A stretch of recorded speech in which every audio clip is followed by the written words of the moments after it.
Bello es el Señor. Bueno, oremos entonces y comenzamos. Padre, gracias Dios. Gracias Dios. Mi Señor, más pasan los años y más uno te conoce, Dios. Más aprende uno a temer, Señor. A entender que la gracia es mucho más grande de lo que hemos comprendido. Pero que también, Señor, tu santidad es algo que nos hace a nosotros, Dios. Dejar lo malo, dejar, Señor, el mundo, el pecado, y cambiar nuestras vidas para poder entrar en esa presencia tuya. Por eso en esta hora con el deseo, Señor, de estar contigo, te pedimos perdón por todo pecado. Y rogamos tu intervención, Señor, en este lugar. Espíritu Santo, amado, toma el control, Señor. Toma el control. Necesitamos lo tuyo, Dios, no lo del hombre. Desechamos, Señor, la sabiduría humana. Desechamos, Señor, el orgullo, la vanagloria. Desechamos, Señor, el error y la confusión. Desechamos, Señor, el engaño y la mentira. Y abrazamos la verdad, abrazamos a Jesús. Abrazamos tu palabra y la revelación de tu Espíritu, Señor. Abre las Escrituras a tu pueblo. Ya no soy un corazón, Señor, entendido y oídos para oír tu palabra, Dios. Lo que tienes hoy que decirnos, amado Espíritu de Dios. Glorifícate, Señor. Bendice cada persona que se ha esforzado en venir, que se conecta, Señor, y que verá luego, Señor, este mensaje. Unge, Señor, mis labios y concédeme, Señor, hablar tu palabra en amor, en poder, en verdad, en Cristo Jesús. Amén. Y amén. Muy bien. La palabra que escuché pues hoy realmente del Señor para este tiempo se encuentra en Jeremías capítulo 6, versículo 16. Y pues de antemano les digo, Jeremías es mi profeta favorito. Es mi libro favorito, de mis libros favoritos en la Biblia es el del profeta Jeremías. Lo estuve leyendo hace... Jeremías 6, 16. Estuve leyendo Jeremías hace casi 2 meses. Bueno, como un mes larguito. Y realmente hay muchas cosas en las cuales uno en estos tiempos se identifica con lo que pasó el profeta Jeremías. Amén.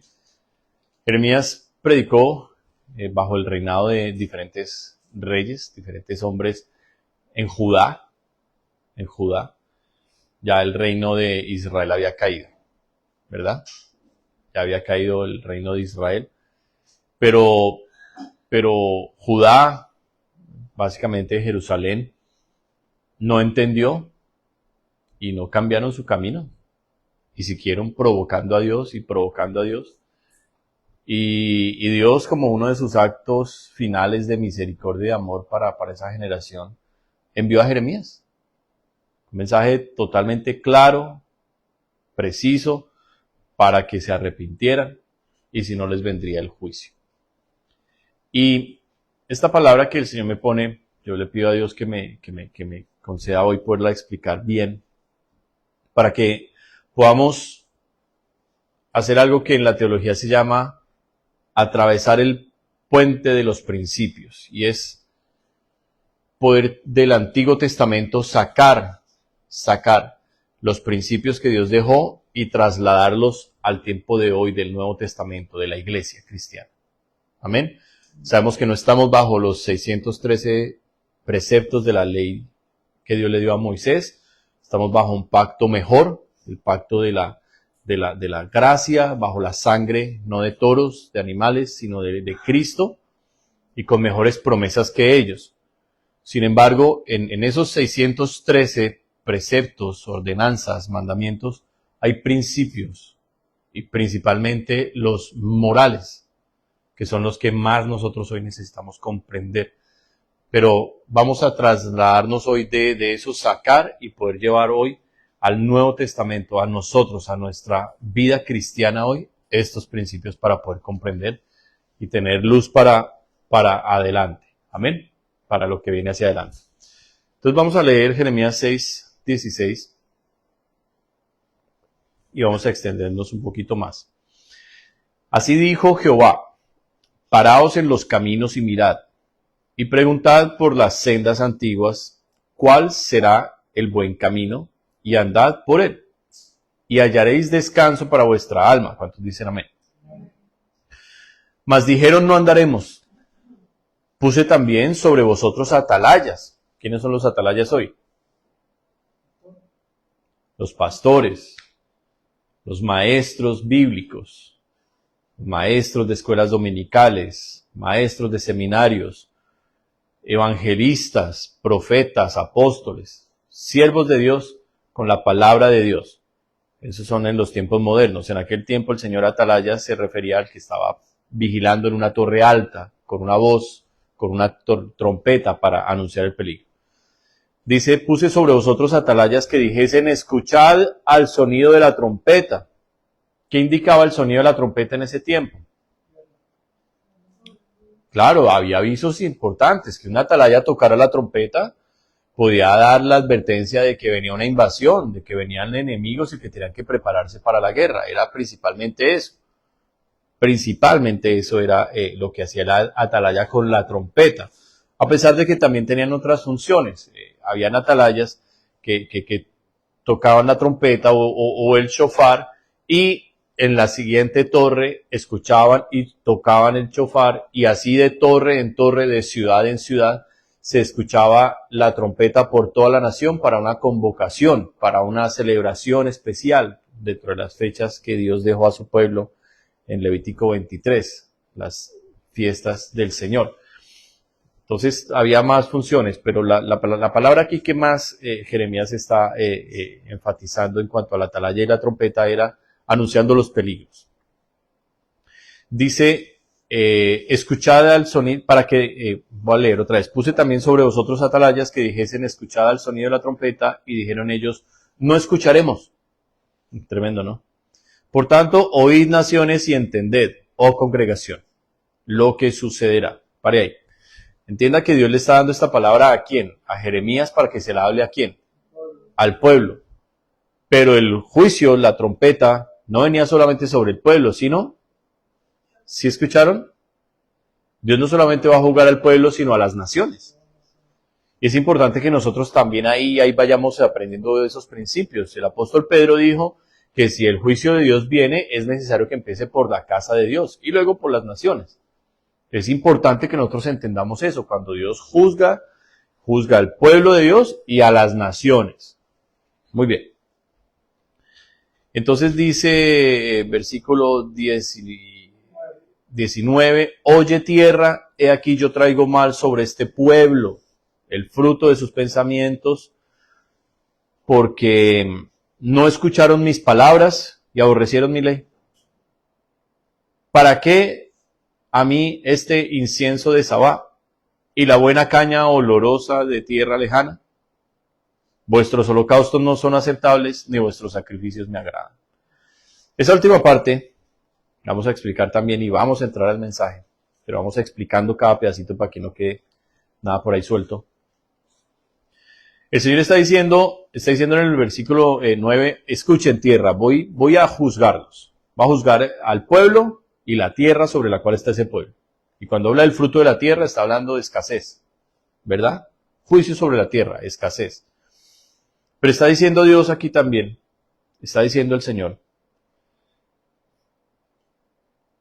que después de traer este mal, ellos van a caer en el fruto de sus pensamientos. O sea, van a ser presos de sus propios principios, ideas, conceptos, cosas que ellos mismos, filosofías que ellos mismos armaron, hicieron. Separados de lo que Dios les había dicho, ellos armaron toda una filosofía y una nueva vida, según ellos. Y adaptaron lo de Dios en esa nueva vida. Y Dios dice, voy a juzgar eso también. Voy a juzgar eso también. Esa filosofía también la voy a juzgar. Y la tierra va a experimentar el juicio, está diciendo Dios ahí. Pero entonces dice esto el Señor en el versículo 20. Después de hablar del juicio, escuche lo que Dios habla. Esto es el corazón de Dios. que para este punto, después de anunciar los juicios, ¿cómo está el corazón de Dios? ¿Lleno de misericordia? ¿Lleno de bondad? ¿Lleno de agrado para bendecir al pueblo? ¿Cómo está el corazón de Dios? Está molesto. Y en esa molestia del Señor, ¿qué le dice al pueblo? Le dice esto. Este versículo, en mi Biblia no está la concordancia, pero sí tiene una concordancia con Isaías capítulo 1. Exacto, está pegadito, exacto. Y lo pueden también hacer una concordancia con Ageo capítulo 1, exactico, con Malaquías también. Pueden hacer esa concordancia perfecta. Y ojalá que pudieran tomar el consejo del pastor estos versículos, estos capítulos, y después ir y leerlos para que se den cuenta, arma uno la escena completa de cómo el Señor está viendo y cómo el Señor no se queda callado. Dios habla. Y le está diciendo al pueblo, ok, yo les di a ustedes un camino claro para caminar y no lo quisieron andar. Yo les di instrucciones, principios para que hicieran cosas, se olvidaron de todo eso, desobedecieron. Y además de que les di las instrucciones, si ya sabían por dónde ir, les puse atalayas para que les anunciaran a ustedes y ni aún así quisieron ustedes corregir el camino. Y Dios les comienza a decir, voy a juzgar, voy a visitar su maldad sobre ustedes, sobre la tierra, sobre las naciones, y van a caer presos de sus propios pensamientos. También dice la palabra del Señor que huye el impío sin que nadie lo persiga, dice Proverbios, ay Dios mío, ¿es Proverbios 13:1? No estoy seguro, pero bueno. En Proverbios dice, huye el impío sin que nadie lo persiga. Entonces, el Señor va a permitir que ellos caigan atrapados por sus miedos, por sus temores, por sus filosofías huecas, vacías, por toda la vanidad. Y van a caer presas de todo eso. Y está diciendo Dios, después de que les anuncia los juicios, les dice esto en el versículo 20. ¿Para qué a mí este incienso de Sabá? ¿Qué era Sabá? No era una fiesta. ¿Se acuerdan de la reina de Sabá? Eran tierras muy lejanas. Y esa reina vino a visitar ¿a qué rey? A Salomón. Y en esa caravana gigante de obsequios y de cosas que le trajo a Salomón, ¿qué le trajo? Los mejores aromas, los mejores perfumes que existían sobre la tierra. Los tenían allá. Y ella se los trajo. Y Dios le está diciendo al pueblo, le está diciendo, ¿para qué a mí este incienso de Sabá? Pregunta, ¿qué es el incienso en la Biblia? ¿Qué representa? La oración. Y Dios está comparando el incienso de Sabá con una muy buena oración, una oración muy bíblica, muy perfecta, muy elaborada, muy bien hecha. ¿Me comprenden el ejemplo? Dios está comparando el mejor incienso, que es el de Sabá, lo está comparando con una oración impresionante. Versículos, coherencia, conocimiento de Dios. Y Dios está diciendo, ¿para qué me traen eso? ¿Me comprende? ¿Cómo está el corazón de Dios? ¿Interesado en escuchar la oración de este pueblo de Jeremías? ¿Está interesado en escuchar? No, pero no para ahí. Dice, y la buena caña olorosa de tierra lejana, vuestros holocaustos no son aceptables, ni vuestros sacrificios me agradan. ¿Cuál es el holocausto y cuál es el sacrificio? ¿Qué representa eso hoy en la vida cristiana?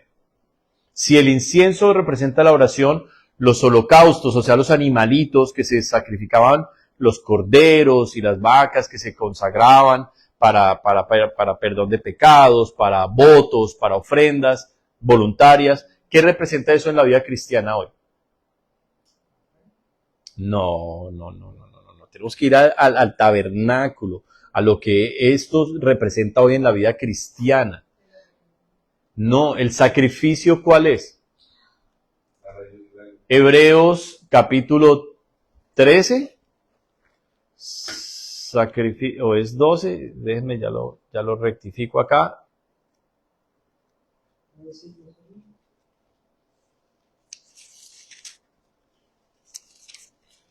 Y donde dice, si nos presentemos al Señor.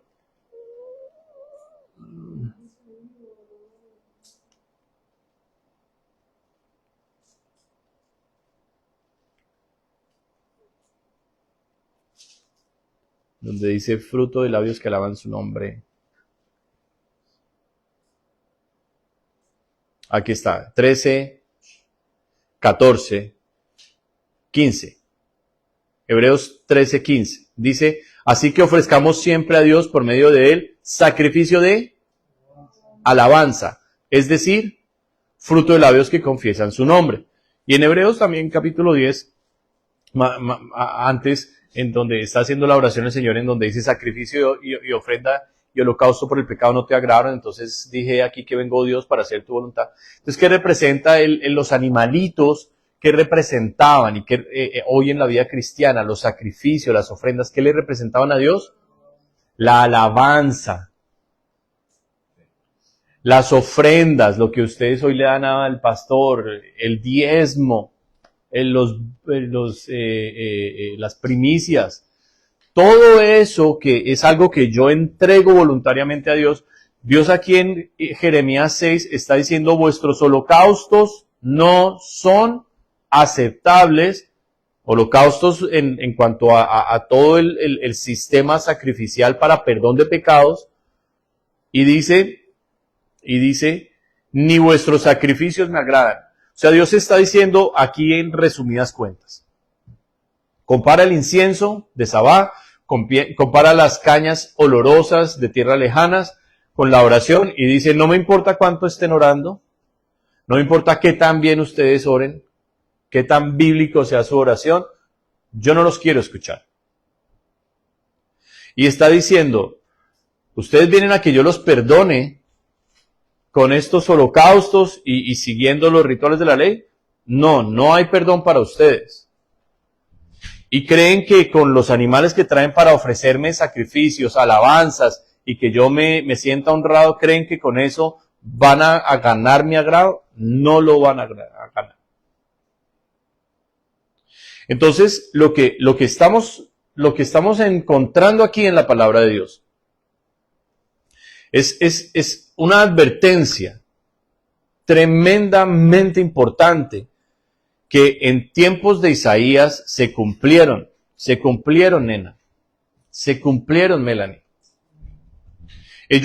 Necesitamos entender que en tiempos de Isaías, cuando él habló de esta profecía, ellos no se congregaban en casas, ellos no se congregaban en un edificio, ellos tenían a Jerusalén con muros alrededor, ellos tenían dinero, ellos tenían abundancia, ellos tenían un ejército, eran una nación más o menos fuerte, tenían un gran legado porque eran los descendientes de David los que estaban sentados en el trono.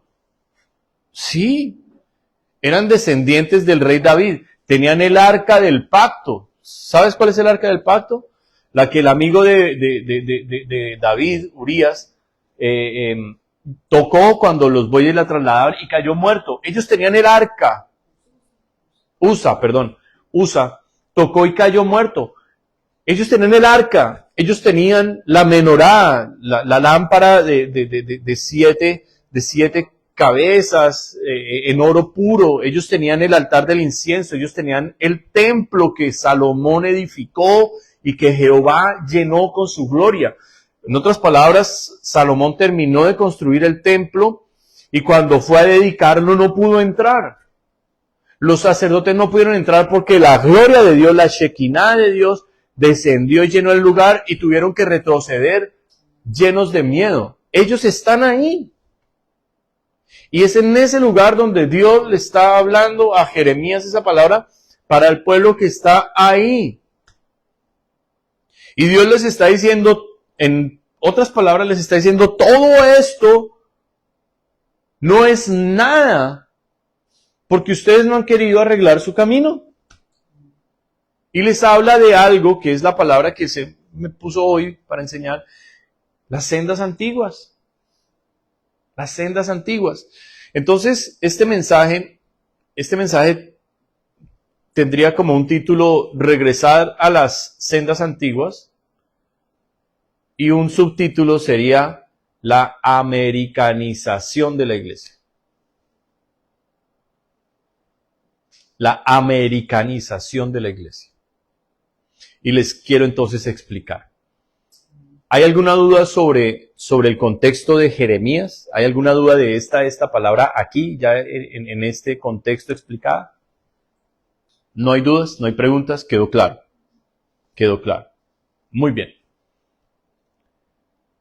Hay que agregar que la seguridad que tenía el judío en este momento era el templo. La seguridad que tenía el judío es que estaba la casa de Jehová ahí, que estaba el arca del pacto ahí, y que tenían la ley de Moisés.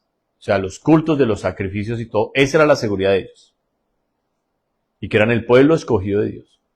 Ellos llegaron un momento a pensar, Israel cayó. Claro, porque es que Israel no es el centro que somos nosotros para Dios. Jerusalén es la ciudad de Sión, la capital de David, que Dios le ordenó a David que edificara.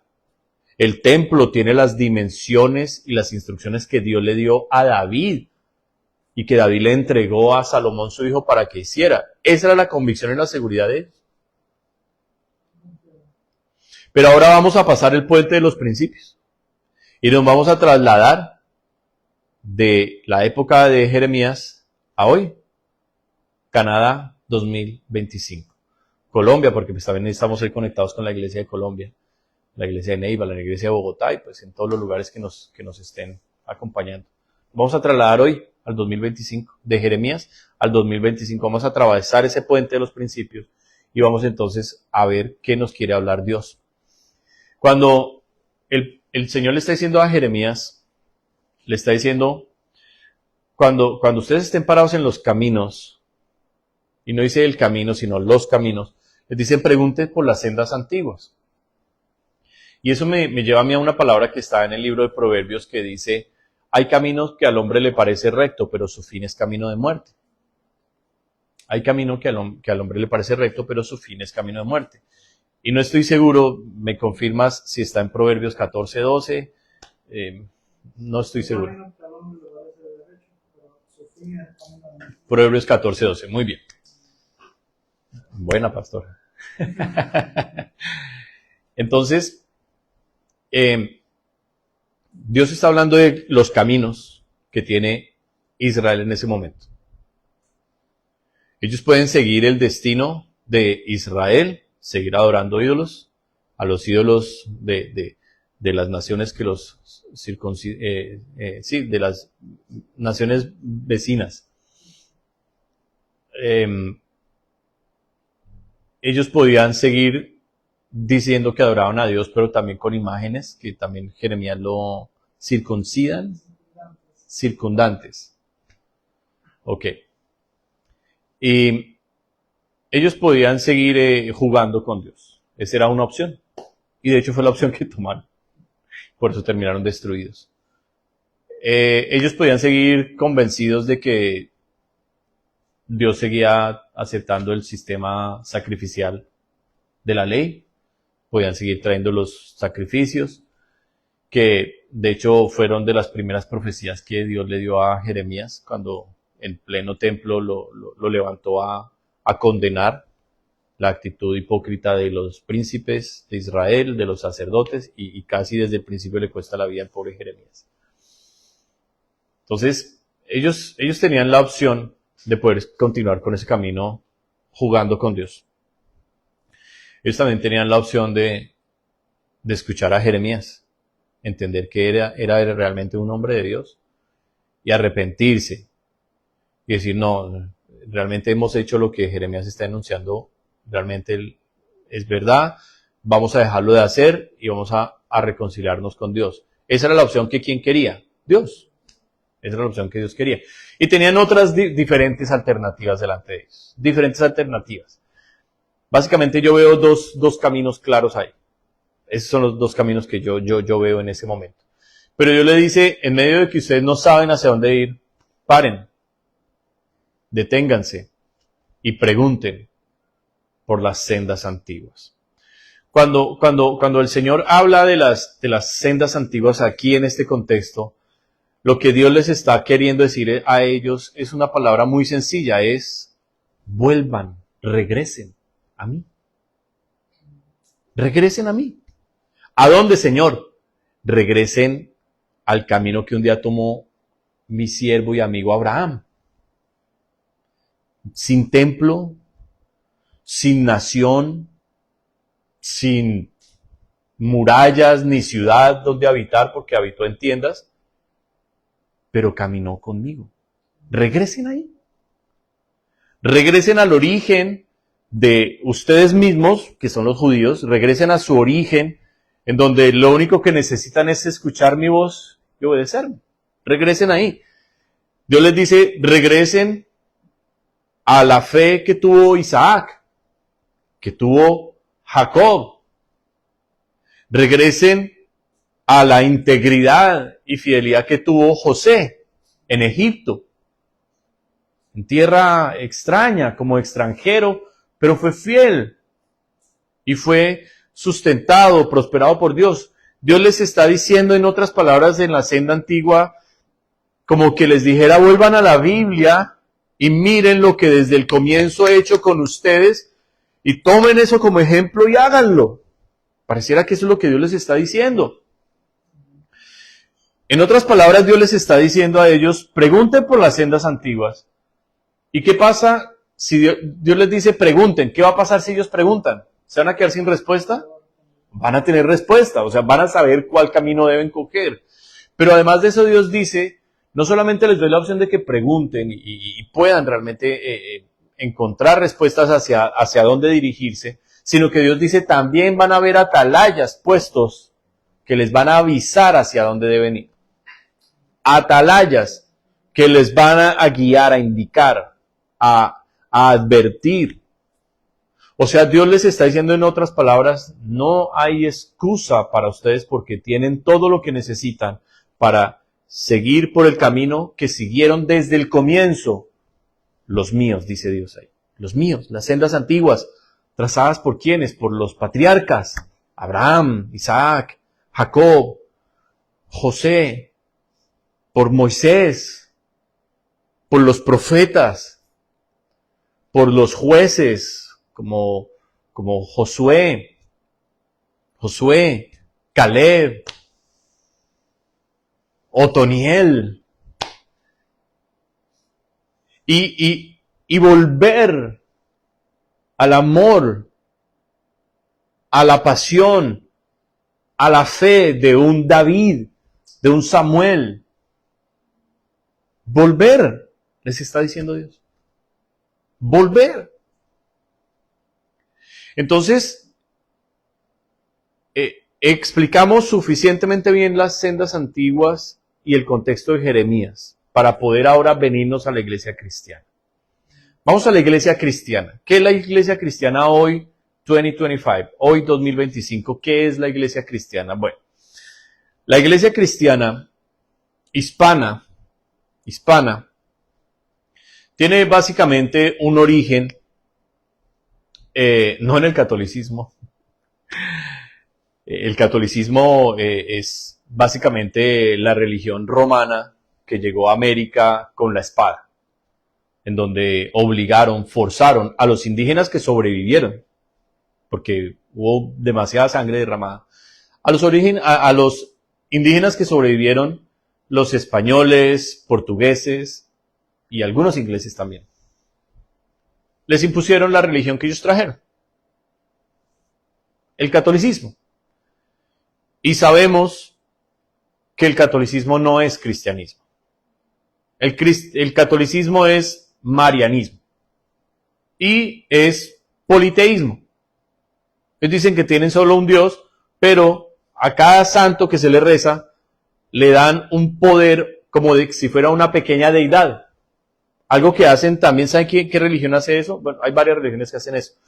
Los hinduistas hacen eso, pero los budistas también hacen eso.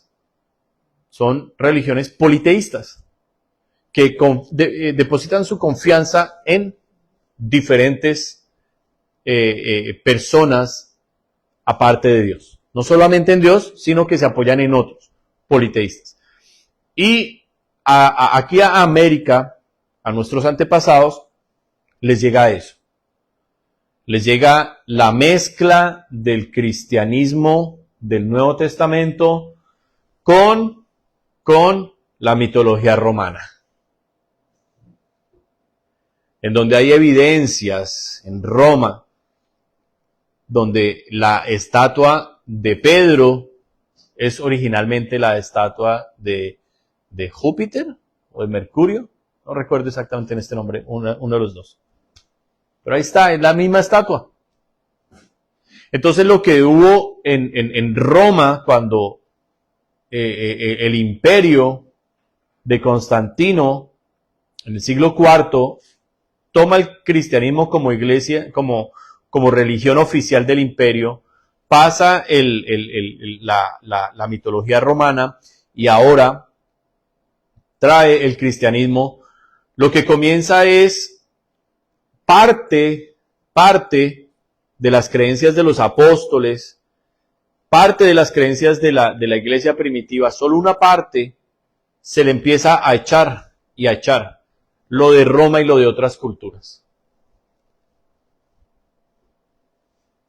Al mejor estilo ecuménico, que significa meter otras religiones ahí, mezclar todo eso.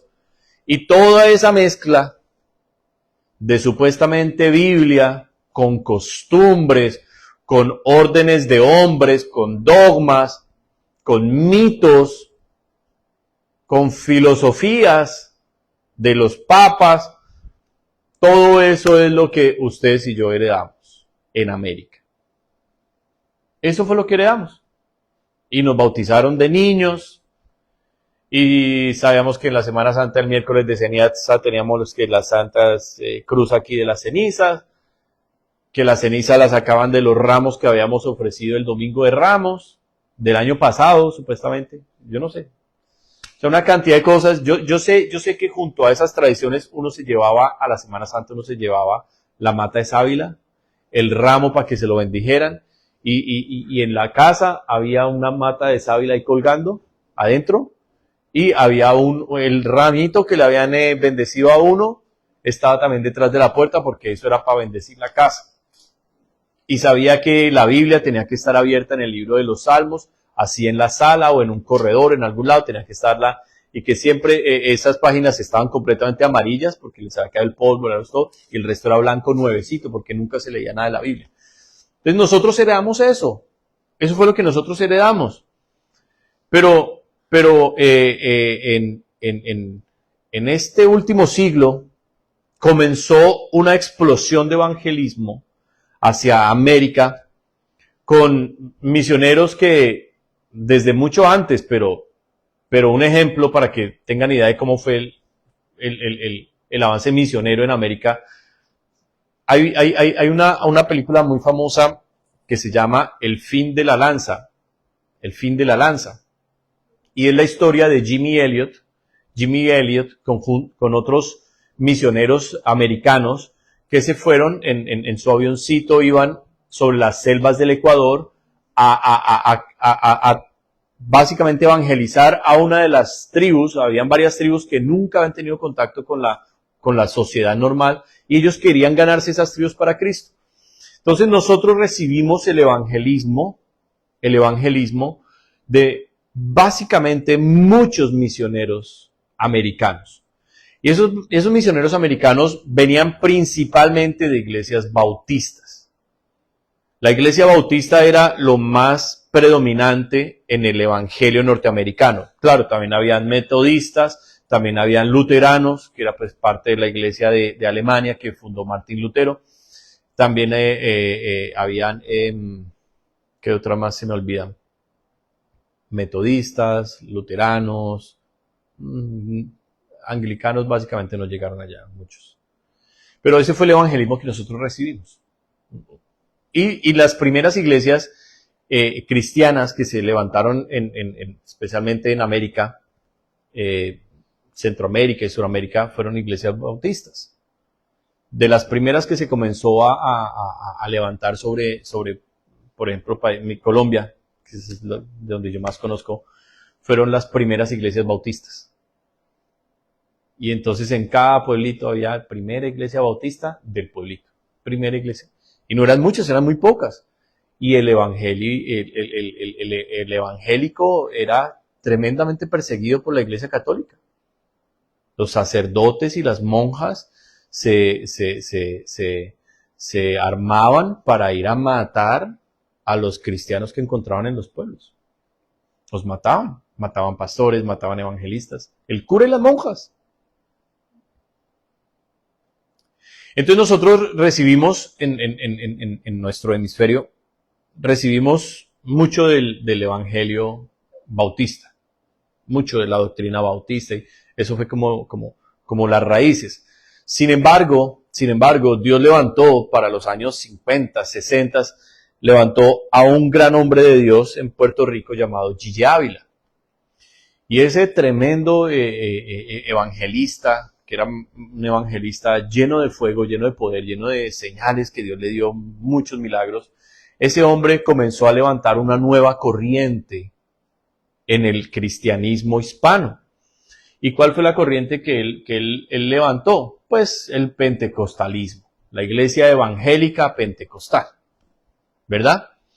Y junto con la alabanza, que era muy diferente a la bautista, junto a los dones, porque él hablaba mucho de la oración en lenguas, de los dones espirituales, de la profecía, liberaciones, milagros, sanidades, y Dios lo usó mucho lo usó Dios en eso. Entonces, eso comenzó a llenar nuestro país también, y nuestros países, porque eso también, Centroamérica, Suramérica, se empezó a llenar de ese pentecostalismo, evangélicos pentecostales. Entonces, dentro de su estructura también él, digamos, teológica, él tenía la santidad de Dios como base de todo, y que nosotros somos pueblo santo. Entonces él predicó mucho de la santidad y realmente impulsó mucho al cambio en la forma de vestir del hombre y de la mujer. La mujer la volvió a una mujer que los jeans, pantalones eran del diablo, una mujer de falda y de velos. El velo tenía que ponerse en la cabeza para ir a la iglesia y tapada. Y el hombre tenía que ponerse un buen vestido, estar bien vestido, presentable.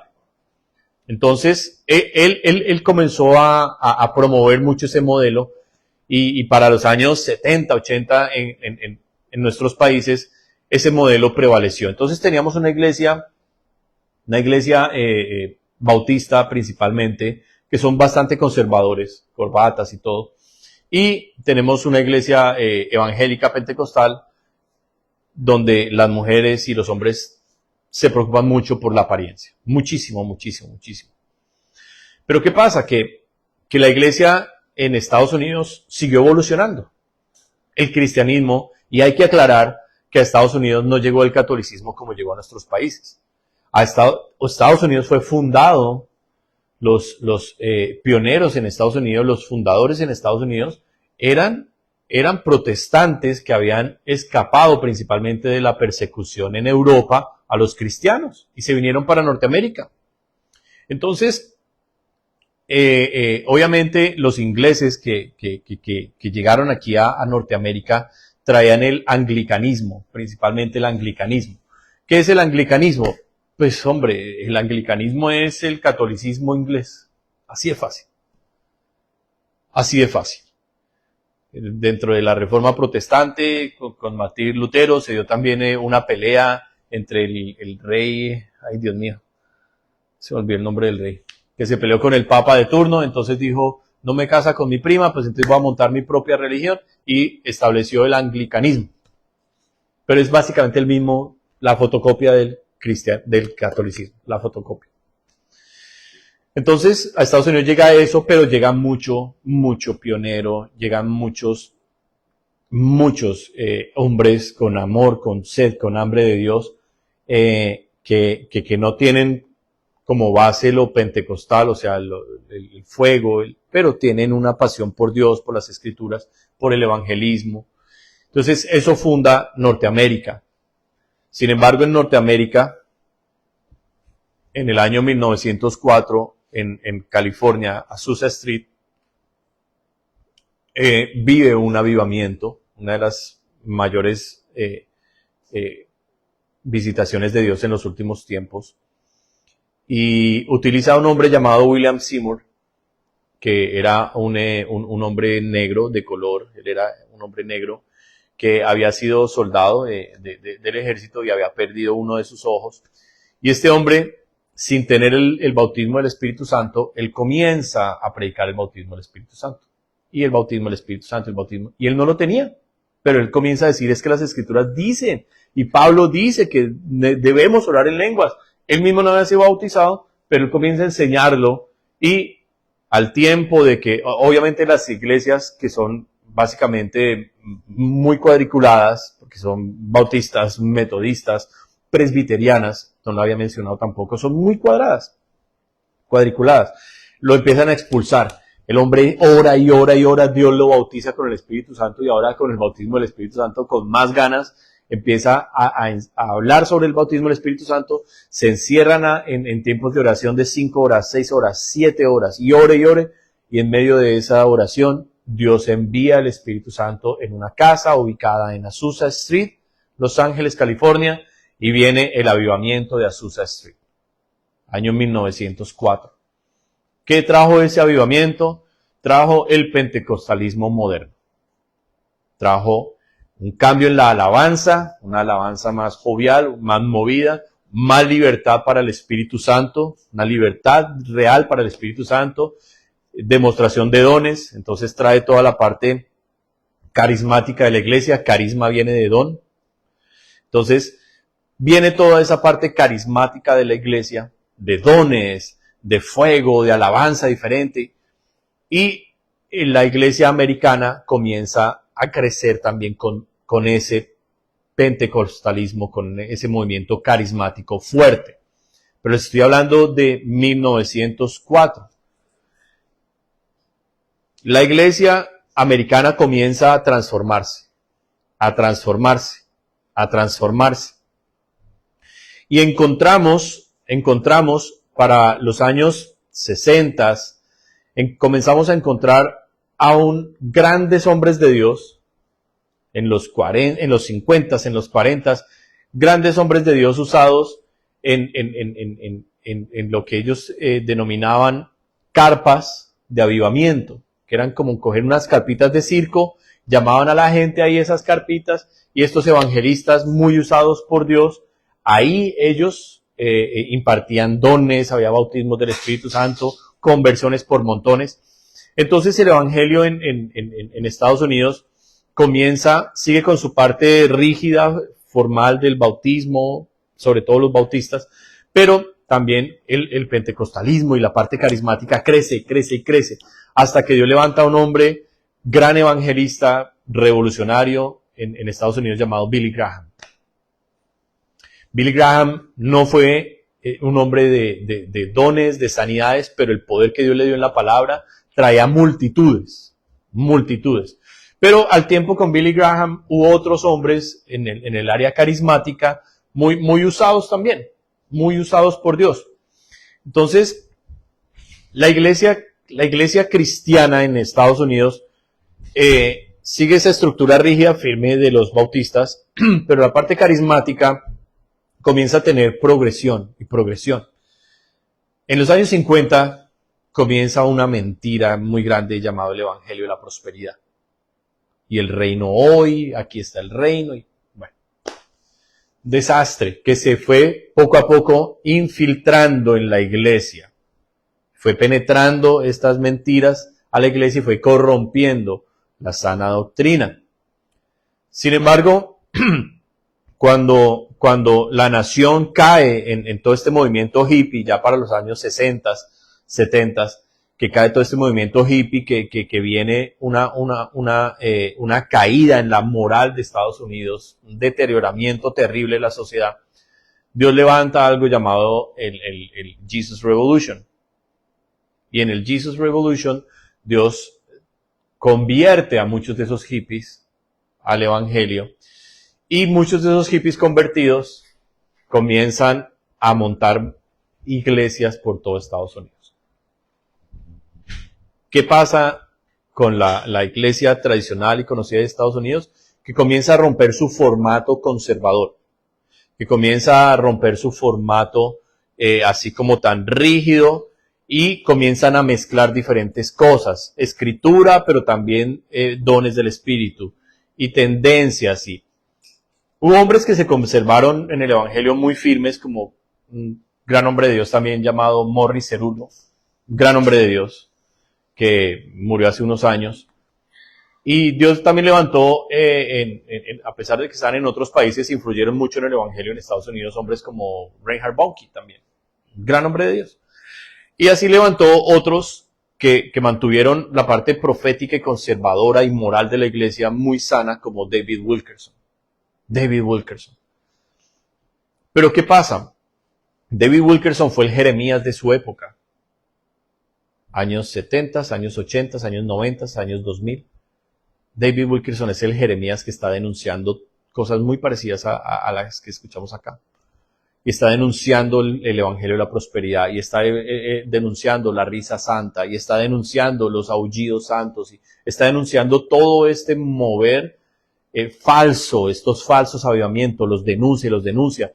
Y parte de la iglesia cristiana sigue firme, rígida, ortodoxa en cuanto a lo que la palabra de Dios dice, y una parte muy formal. Sin embargo, el Jesus Revolution había causado también que la iglesia en gran parte perdiera mucho la formalidad. Se comienzan a olvidar de corbata, se comienzan a olvidar de que los cultos son ordenados, la libertad del Espíritu Santo, y la iglesia sufre una transformación. Al día de hoy es muy poca la iglesia que ustedes ya ven de corbata, bien vestida, bien puesta. Muy poca. Es escasa. Lo que más hay en Estados Unidos es liberalismo. Entonces el pastor tiene que estar tranquilo y la gente lo tiene que ver como iguales a ellos. Entonces el pastor puede predicar en shorts, puede predicar en su hawaiana, viene y habla de cualquier forma. Ya ustedes ven a los hombres que salieron de las drogas, de las calles y todo eso predicando, entonces no se quitan los aretes, piercings, se tatúan absolutamente todo, ahora tienen tatuada la Biblia y todo porque tienen que llegar a la gente. Y toda esa mezcla de filosofías seculares con evangelio es lo que tiene a la iglesia cristiana hoy en el estado deplorable que hoy la vemos. Estado deplorable, lamentable. No que el ponerme una corbata me haga más santo, o que el venir en shorts me destituya de la gracia. No. Pero lo que yo estoy tratando de hablar acá hoy, de explicar, es por qué hoy tenemos la iglesia que tenemos. Porque el evangelio se americanizó. Y América no ha tenido una identidad como tal. América hablando de Estados Unidos. Y Estados Unidos ha sido la que ha incubado toda esta clase de herejías que hoy se ven en las iglesias. Falsos avivamientos, falsos dones, mezcla del evangelio con la prosperidad, herejías y una cantidad de cosas que hoy están dañando y destruyendo miles y miles de vidas. Y el problema es que países como México, Centroamérica y obviamente Sudamérica copian el modelo de Estados Unidos. Entonces ustedes ven una iglesia en Estados Unidos iluminada, con ventanas, y eso es lo que hay en Colombia. Una iglesia iluminada, con ventanas. Pero de unos años para acá yo recuerdo cuando vino el cambio del formato y ¡pum! Se rompió el formato, ya no más luz en la iglesia, eso más bien una iglesia oscura. Entonces con una pared llena de pallets y así toda como que descomplicada y todo, y el pastor descomplicado y de jeans pegados y con el tatuaje y así de camiseta y pegada y todo. Y eso fue lo que empezó a llegar a Colombia, por ejemplo. Me acuerdo cuando yo conocí al Señor, todos los pastores, 100% de los pastores que predicaban en Oraves, tenían corbata. Todos, para predicar se necesitaba la corbata. Todos con su corbata. O se ministraba con corbata. Recuerdo el pastor Antonio no siempre predicaba con la corbata o ministraba con corbata. Casi siempre lo hacía, pero a veces pues por lo apretado y eso, a veces no tenía la corbata, pero tenía un traje y todo. Y poco a poco la iglesia colombiana fue cambiando de esos pastores reconocidos con sus corbatas y formales, al pastor que ahora solo sale en saco, nunca más la corbata, y ahora es un saco así, de un color así llamativo, con unos jeans, y ahora ya no es el saco, ahora es una camiseta pegada, y ahora es una copia idéntica de la iglesia estadounidense. Es la réplica. Es la réplica, no que Colombia haya desarrollado esa identidad, es la réplica. Y finalmente, a Dios lo que menos le importa es el atuendo de la persona. Pero lo que Dios quiere dejar de mensaje para nosotros como cristianos es que nuestra identidad no está ni en Estados Unidos, ni está en Europa, ni está en Irlanda o en Cuba o en Israel. Nuestra identidad está aquí en la palabra de Dios. Aquí está nuestra identidad. Y Cristo es nuestro modelo a seguir. Y lo que la iglesia cristiana debe copiar es lo que Jeremías le llamó a Israel que tenía que copiar. La fe de los que empezaron. El denuncio de Jeremías sigue hoy vivo para la iglesia cristiana. Sigue vivo. Y Dios nos dice, regresen a la senda antigua. Pregunten, ¿cuáles son las sendas antiguas? Jesús dijo, yo soy el camino, yo soy la verdad, yo soy la vida y nadie viene al Padre sino por mí. Entonces, claramente el camino es Cristo.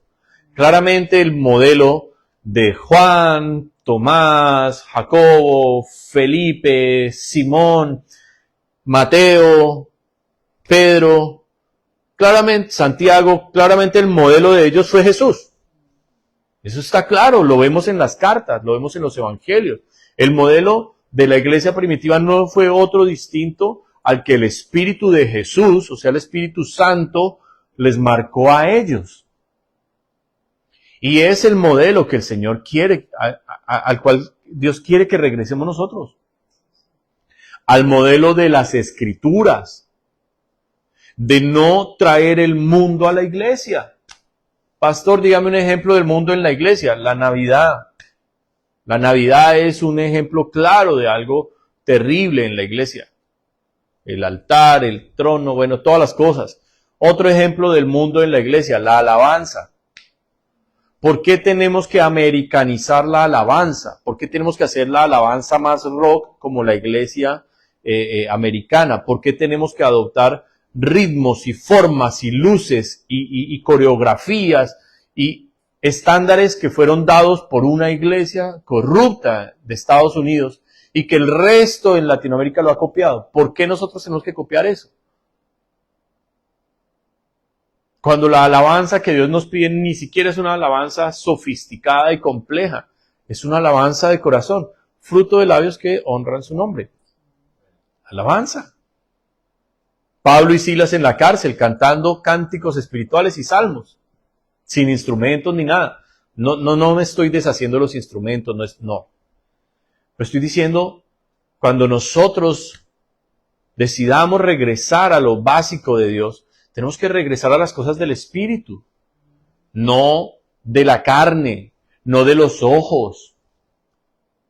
Yo no tengo que atraer a los jóvenes con la música, yo no tengo que atraer a los jóvenes con deportes y entretenimiento y cosas para que estén aquí.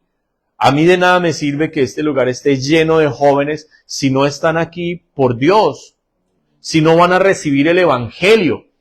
¿Qué debe recibir la gente a la iglesia cuando viene a la iglesia? Debe recibir la sana doctrina. En otras palabras, debe saber lo que es pecado. Debe saber que el pecado es separación de Dios y que la paga del pecado es la muerte.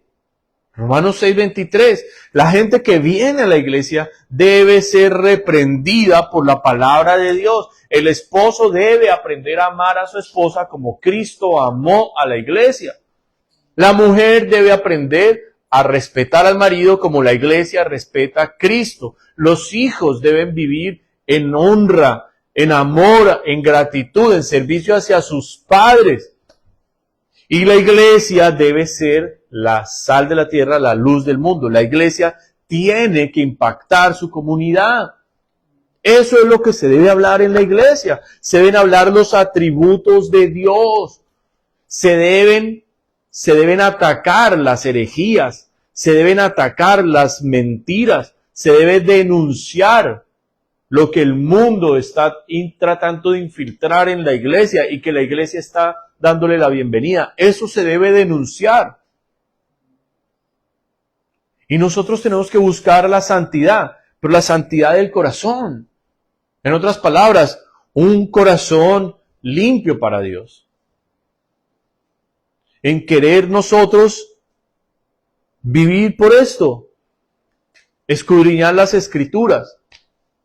El tiempo no me lo permite, pero hay formas de entender la Biblia.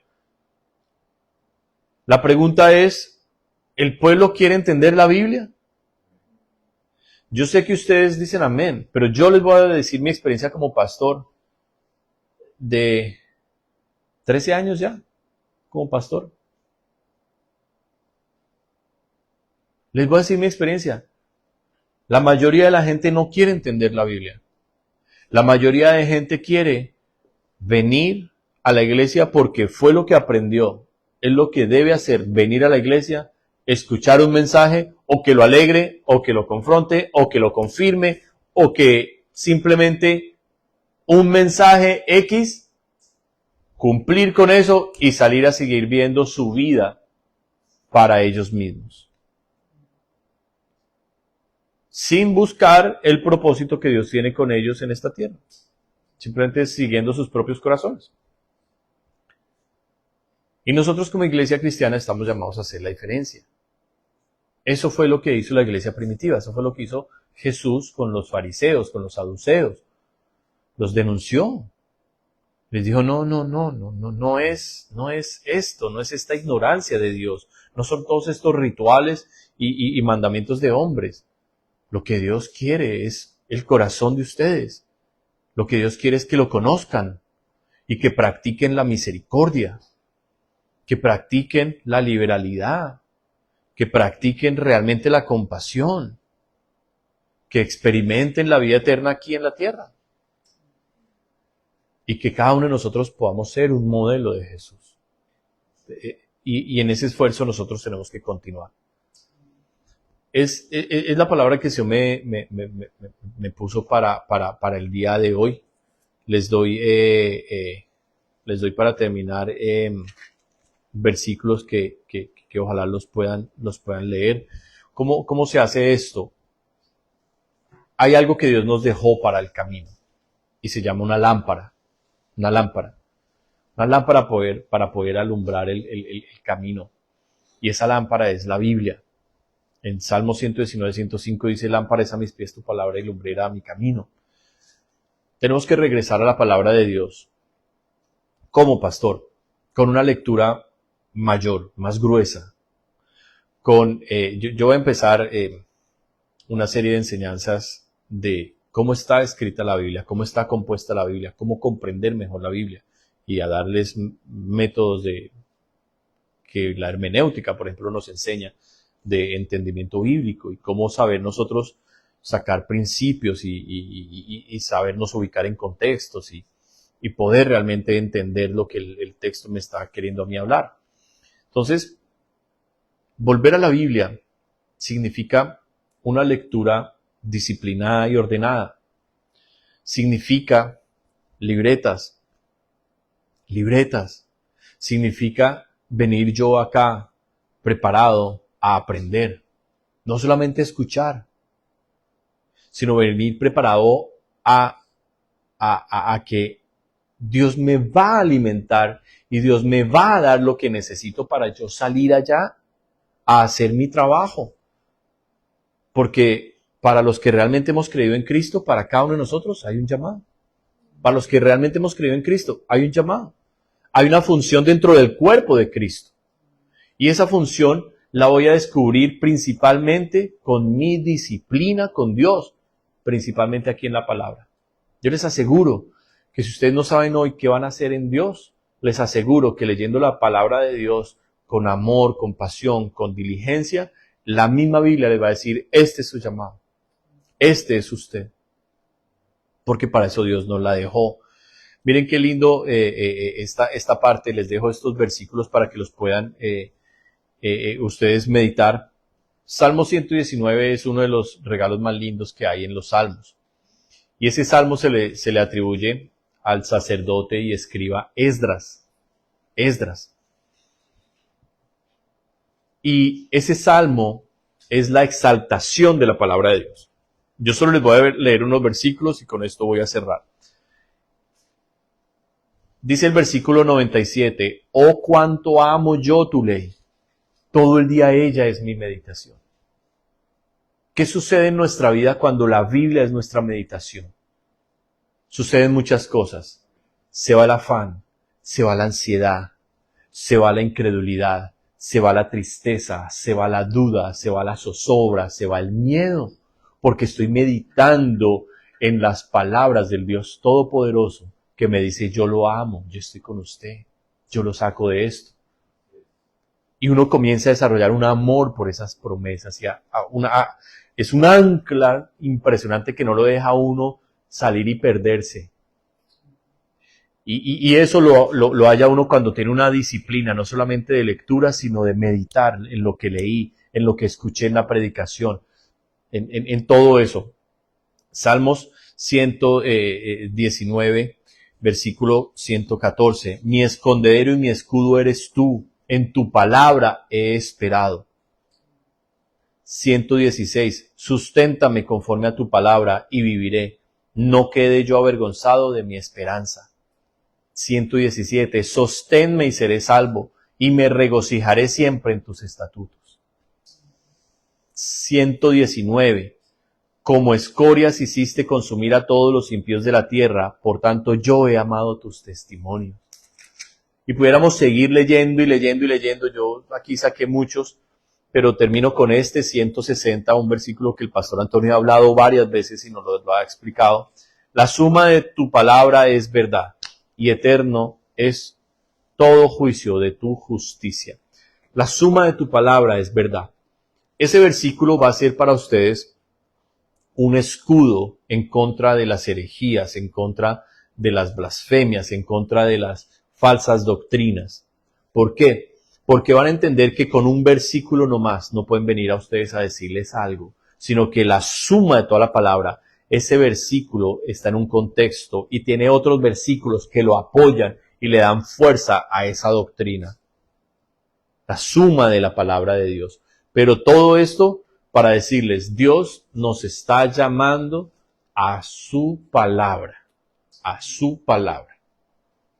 a una vida devocional de estudio de la palabra de Dios y dejar que la Biblia me transforme, dejar que el Espíritu Santo use esta palabra preciosa para que mi vida sea un modelo de Cristo y no que la iglesia tal o que tal o que el músico de ahorita está así, entonces como el músico se viste así, yo me voy a vestir así.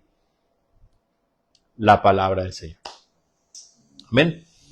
Vamos a orar entonces y nos despedimos. Saludo especial a los hermanos allá en Colombia, en Neiva, en Bogotá, y a los que nos están viendo aquí también en Canadá. Un saludo muy especial. Padre poderoso, gracias Dios por tu palabra, Señor, y que realmente, Señor, esos versículos son preciosos. Amo tu palabra, Señor. Amo tu palabra, amo este libro precioso, Señor, que ha sido, Señor, mi escudo, mi lámpara, que ha sido, Señor, mi resguardo, que ha sido mi refugio, Señor, que ha sido la torre fuerte. Torre fuerte es el nombre de Jehová. A él correrá el justo y será librado. Este ha sido, Señor, este ha sido el lugar donde he corrido, Dios, en los momentos más difíciles de mi vida y siempre he encontrado tu respuesta, Dios. Y te doy gracias, Señor, por esta palabra. Enamorámonos más de tu palabra, Dios, y ayúdanos, Dios, a entender el llamado de Jeremías para este tiempo, de regresar a la senda antigua, Señor, de prestar atención, Señor, al sonido de trompeta de tus atalayas, a los llamados de atención que nos estás haciendo para corregir el camino y volver, Señor, a la fe, al amor, a la pasión, a la pureza, a la santidad, Señor. Regresar, Dios, al secreto, a la unción, al ser uno contigo, al ser uno con tu palabra, Dios. Gracias, Espíritu Santo, por permitirme ser usado en esta noche, Señor. A ti te doy toda la gloria. Recibe alabanza y honra, precioso Jesús, tú que la mereces. Te damos gracias, Padre. Te bendecimos, Dios. Bendice a tu pueblo y guárdalo en esta noche, Dios. En Cristo Jesús oramos. Amén.